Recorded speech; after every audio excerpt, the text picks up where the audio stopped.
today. The UFC is back in the world's most famous arena, the Apex in Las Vegas, in which Mackenzie Dern will step in the octagon with Amanda Ribas for their second matchup, their rematch. Yeah, it already went down back in 2019. Also, we have a co-main event with Ponzinibbio in it. All of this and more on today's episode of Matter of Fact MMA. What's up? What's happening? Let's go. What's up, guys? We right back at it. We right back with it. It's your boy, Matt, and we are here to go over the upcoming card this weekend, the UFC's first card of 2025, and it is a stellar card. So stellar, I'm not going to cover all the fights on it because there's no need to. Although that doesn't mean that I'm not excited to see the offering this week because we've been without fights for like 3 or 4 weeks. So any kind of fights is good at this point. But in the main event, Mackenzie Dern will rematch Amanda Ribas at strawweight. So here's the thing. These two already fought back in 2019, in which Amanda Ribas defeated Mackenzie Dern, gave her her first loss in mixed martial arts, or at least in the UFC. And this is going to be very interesting. As I look up and down the card, there's some interesting fights that you might think, okay, this might be a decent scrap. But there's not a lot of stakes going on, you know what I'm saying? And y'all know me if you've been watching my past few videos. Your boy likes high stakes. But when you're talking about Mackenzie Dern, all right, it's no secret, let's just put it all out on the table, you know what I'm saying? That's a good-looking woman, you know what I'm saying? And the UFC has done their best to put her in a position to shine. Because at the end of the day, if you got a fighter that looks good getting off the bus, it does well for business. You know what I'm saying? It does well for your media. It does well for your advertising. It does well for your promotion. It doesn't necessarily always translate to tickets sold, but it does well for the other things. You know what I mean? And they've tried their best to put Mackenzie Dern in a position to win. Because as the obvious, she looks good getting off the bus, and that's somebody that they want to push to the forefront of their women's division. Now, Mackenzie Dern has not upheld her part of the deal, her end of the bargain. You're talking about Mackenzie, who, in my opinion, the best she's looked as fighting wise is when she had Jason, I think his last name is Perillo, if I'm pronouncing that correctly. When she had him as her coach, that was when she was doing her best. She's already good at the ground game, so that's a given. She could stand to learn how to do a takedown or learn a little bit of wrestling, but that's a whole other story. But what he did is he made her comparable on the feet. She wasn't a world-class striker. She wasn't about to go out there and blow the doors off with her striking. But she was comparable in which if the fight stayed standing, she could kind of keep her opponent at bay until she could figure out a way to get it to the ground. It's like I said, she doesn't have any takedowns. She doesn't have any real wrestling. Then, enter personal life, personal strife. She starts dealing with a lot of personal issues. She went through a messy divorce. A lot of wild things went on there. Some domestic violence disputes. Try to say that multiple times fast. And at the end of the day, man, she lost a lot of money going to court. A lot of wild things going on. You know what I'm saying? She had her daughter somewhere, long before, the split from her husband. But, she's had a lot of setbacks outside the octagon, which have translated into setbacks inside the octagon, in which she dropped her coach for a while. For a while, she was only using her father to help her train, he's a world-class BJJ practitioner. And I mean, it just wasn't working out for her. And just when it kind of got safe to write her off, you know what I'm saying? She's always been dog tough. She could always take hits in the cage. She could always take a punch. She could always withstand a lot of punishment, which is definitely an attribute that she's used on quite a few occasions to sneak out a decision. But at the same time, that's not really an attribute that you can take a good punch, you know what I'm saying? It's not one that you really want. So, what we've seen when she split from Jason, her coach that I think really put her in the best position to get wins, you just didn't really see a good upside to Mackenzie Dern at all. You know what I'm saying? And just when we were all done with her, just when we had all filed the papers and we're like, Mackenzie Dern, even though it's going to be hard, I'm going to quit you. She goes out there in her last fight against Lupe Godinez and wins it. A fight in which the whole MMA world, the MMA sphere, was all predicting that, well, it's a wrap for her. Watch Lupe Godinez go out there and get another easy win. And she goes out there and she beats Lupe Godinez, which kind of was a not so fast kind of moment, because you're like, okay, Mackenzie, you might still have a little something left in the tank, you know what I'm saying? Because Lupe Godinez, was kind of on a run, you know what I'm saying? So now we're at this fight with Amanda Ribas, and to be honest with you, as I'm looking at these two women, let's take a look at the other side.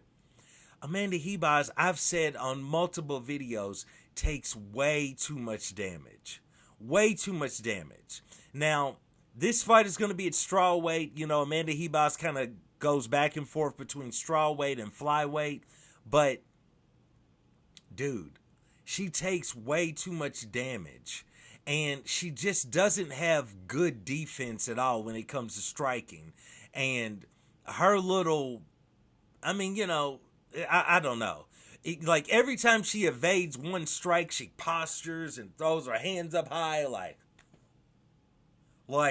she really did something. But it's like, bro, you might have evaded one strike, but you're about to get hit with 8 more. You know what I'm saying? She just doesn't have any type of good defense on the feet.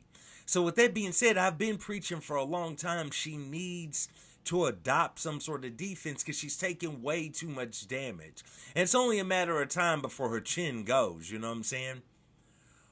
With that being said, her last loss was to veteran of the sport, gonna go down as a Hall of Famer, Rose Namajunas. So now she's in there with Mackenzie Dern. I'm gonna be honest with you. If Mackenzie comes in on her A game, preferably with Jason as her coach again, in my opinion, I think Mackenzie Dern wins this fight. Because I just haven't been impressed with Amanda Ribas with like her last few outings. Like when I was taking a look at her record, it's, okay, so she took the loss to Rose Namajunas, okay? So before that, she goes out there, she beats Pinheiro.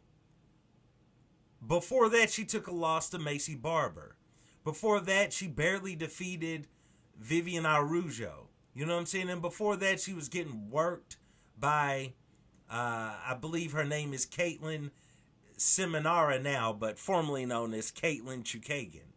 I mean, you know what I mean? It's just, and that fight was back in 2022, so it's been a few years. But she just, I don't really know. She just doesn't, she's not able to string together any consistency, which you could definitely say the same thing about Mackenzie Dern. So in a way, this is the consistency bowl. Who gonna win this and who gonna have some consistency? So with that being said, bro, I'm gonna have to go along with Mackenzie Dern to go out there and get the win. Because neither woman really has any consistency, and I feel like Amanda Ribas is definitely the more skilled fighter overall. You know what I'm saying? She has good. Well, okay. I'm not going to say she's a good wrestler at all, but she has good groundwork. You know what I'm saying? She definitely has good ground strikes. We're talking about Amanda Ribas here. She has submissions. She's pretty good at grappling. You know what I'm saying? If she needs to cinch up something and take your arm, take your neck, do whatever she needs to do on the ground, she can do that. You know what I'm saying? She's pretty good at cage grappling and backing her opponent up against the fence, kind of working a little bit of dirty boxing, a little bit of elbows from that position.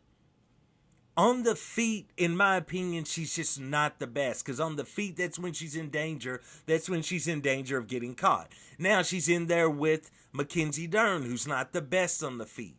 So, she might not have much to worry about there. But it's just something tells me that if Mackenzie Dern could ever get a good, solid training camp under a coach like Jason Perillo and come in without all of the outside the octagon distractions and problems in her personal life, I'm not saying she could ever put together a run to win the title at all. But with that being said, she could beat Amanda Ribas. So in this one, I'm going along with Mackenzie Dern to go out there and get the win. Because just something about Amanda, it doesn't really work for me.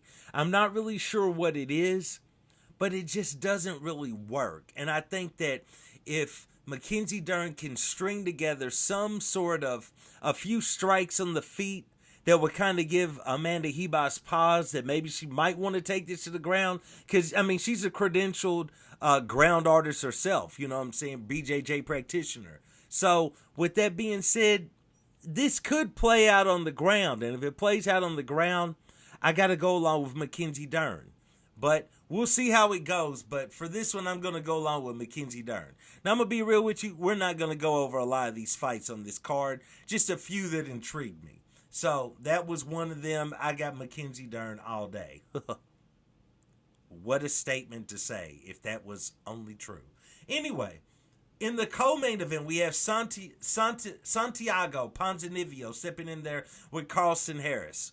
I got Carlston Harris. I know he's coming off his last fight was a loss to Chaos Williams, but I still got Carlston Harris. It's a shame that Ponzinibbio years ago was poised. He was on a huge win streak. He was poised to challenge for the welterweight championship. And then he got some very, very, very dangerous illnesses. Almost lost his life, to be honest with you. And it just seems like his body has never recovered from that. He's just never been the same Ponzinibbio. So I got to go along with Carlston Harris to get the win. This one should actually be a banger, this next one on the feet. We have Cesar Almeida stepping in the octagon with Abdul Razak Alassane. I got Cesar Almeida to go out there and do work, but this should be a banger because Alassane bangs, and this dude's got power. He's got dynamite in both fists, you know what I'm saying? He's literally walking in the octagon holding TNT in both fists, you know what I'm saying? And if he lands, people go to sleep. So this should be very interesting because, this is in Cesar's wheelhouse by him being a credentialed kickboxer. So I think this fight is going to bang, but either way, I got Almeida to go out there and get the win. Then we have Chris Curtis returning to the octagon, Sean Strickland's best friend, stepping in there with Roman Kopylov. This one is tricky, very tricky, because I think that Kopylov should go out there and get the win. However, the action man, Chris Curtis, is such a credentialed fighter, such a veteran fighter. He's seen it all. And he definitely has a lot of cardio and a lot of stamina. You know what I'm saying? One thing about him is he doesn't gas out early. With that being said, Kopylov, from what I've seen out of him, and I'm a huge Kopylov fan. I'm also a Chris Curtis fan. This is going to be an interesting fight because, in my opinion, it's hard to say if Kopylov can get him out of there early because Chris Curtis is a hard dude to finish, especially early. But when I'm looking at this, what is in Chris Curtis's favor is the fact that if Kopylov doesn't get him out of there the first or second round. As the fight goes on, Kopylov begins to fatigue. And once that happens, if you're still in the fight in the third round and you're starting to fatigue, you can go ahead and hand over the fight to Chris Curtis. You know what I'm saying? This one's going to be a hard one to call. I know we haven't seen Chris Curtis in the octagon in a little while. If I'm not mistaken, Kopylov, he's coming off of, let's see, a win over Almeida. So, good for him. Before that, he had a loss to Fluffy Hernandez. But, Fluffy Hernandez is that dude. So, no harm right there. And Chris Curtis hasn't fought since his loss to Brendan Allen, which was a great fight. Great fight. I'm still going to lean toward Roman Kopylov to go out there and get the win. But if the fight is still going on, if it's still going on in the third round, Kopylov starts to fatigue, I could definitely see Chris Curtis going out there and getting the win. But I'm going to still lean toward Kopylov to go out there and get the win. So, we have Christian Rodriguez against Austin Bashi. I'm going to go along with Austin to go out there and get the win. We have, Soriano,